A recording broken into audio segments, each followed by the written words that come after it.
Assalamualaikum warahmatullahi wabarakatuh.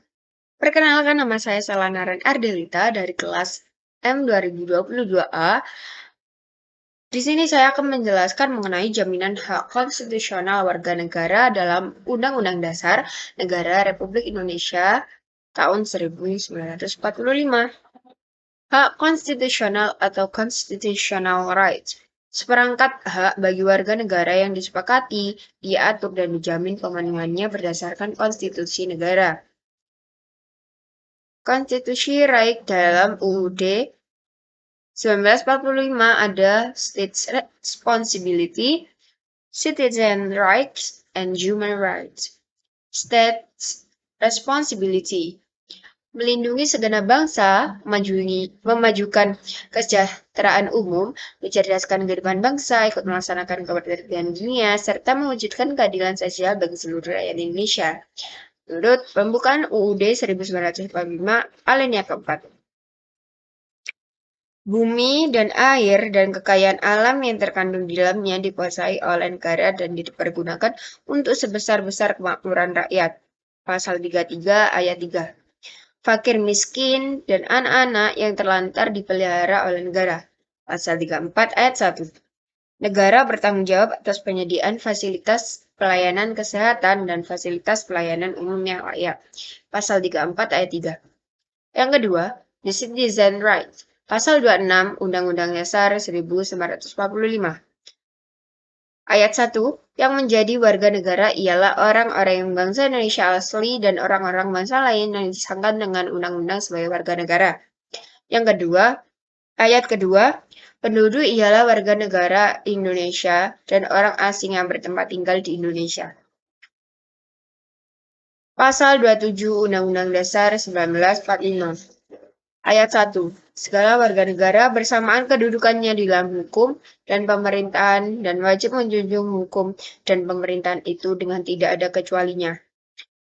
Ayat kedua, tiap-tiap warga negara berhak atas pekerjaan dan penghidupan yang layak bagi kemanusiaan. Yang ketiga ada human rights atau hak asasi manusia. Seperangkat hak yang melekat pada hakikat dan keberadaan manusia sebagai makhluk Tuhan yang Maha Esa dan merupakan anugerahnya yang wajib dihormati, dijunjung tinggi, dan dilindungi oleh negara, hukum, pemerintah, dan setiap orang demi kehormatan serta perlindungan harkat dan martabat manusia. Menurut Undang-Undang Nomor 39 Tahun 1999 tentang Hak Asasi Manusia. Prinsip dasar hak asasi manusia yang pertama universals atau relativism. Yang kedua free and equal. Ketiga non-discrimination. Keempat inalienability. Yang kelima indivisibility. Yang keenam interrelated and interdependent. Yang terakhir state responsibility.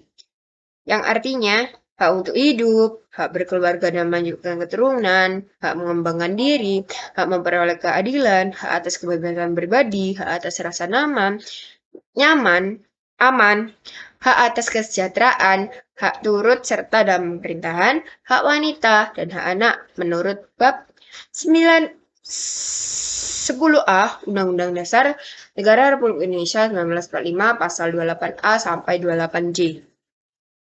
Non-derogable rights yang terdiri dari hak untuk hidup, hak untuk tidak disiksa, hak kemerdekaan pikiran dan hati nurani, hak beragama, hak untuk tidak diperbudak, hak untuk diakui sebagai pribadi di hadapan hukum, hak untuk tidak dituntut atas dasar hukum yang berlaku surut. Tidak dapat dikurangi dalam keadaan apapun menurut pasal 28I ayat 1 Undang-Undang Dasar Negara Republik Indonesia 1945. Yang kedua, menurut pasal 28J ayat 2 Undang-Undang Dasar Negara Republik Indonesia 1945. Dalam menjalankan hak dan kewajibannya, setiap orang wajib tunduk kepada pembatasan yang ditetapkan dengan undang-undang semata-mata untuk menjamin pengakuan serta penghormatan atas hak dan kebebasan orang lain dan untuk memenuhi tuntutan yang adil sesuai dengan pertimbangan moral nilai-nilai agama, keamanan dan ketertiban umum dalam suatu masyarakat yang demokratis. Penegakan hak konstitusional. Mahkamah Konstitusi RI, the guardian of Constitution, the sole interpreter of Constitution, expressed, implied, and enumerated constitutional review. Penegakan hak asasi manusia menurut pasal 7 ayat 1 Undang-Undang Hak Asasi Manusia. Setiap orang berhak untuk menggunakan semua upaya hukum nasional dan forum internasional atas semua pelanggaran hak asasi manusia yang dijamin oleh hukum Indonesia dan hukum internasional mengenai hak asasi manusia yang telah diterima negara Republik Indonesia.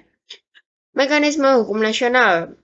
Yang pertama, berdasarkan Mahkamah Konstitusi. Yang kedua, Komisi Nasional Hak Asasi Manusia. Undang-Undang Nomor 39 Tahun 1999 tentang HAM. Yang ketiga, Pengadilan HAM. Undang-Undang Nomor 26 Tahun 2000.